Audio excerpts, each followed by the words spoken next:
Happening today, a big question. How many pets is too many? The Hartford City Council could decide on a proposal for new limits this evening. So this proposal centers on the number of cats and dogs you can have at home. Your reporter Sierra Jordan live at City Hall now with how this impacts pet owners in the city. Good morning, Sierra.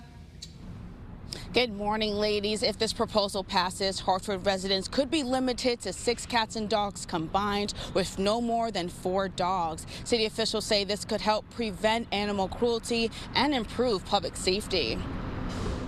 Too many dogs in Hartford are not vaccinated, spayed, or neutered, and some have even gotten loose and turned aggressive. And that is why lawmakers are pushing for change. Hartford is not the first city to face this. Last year in Watertown, officers found 50 dogs and cats in a single home. Watertown already limits residents at 6 pets.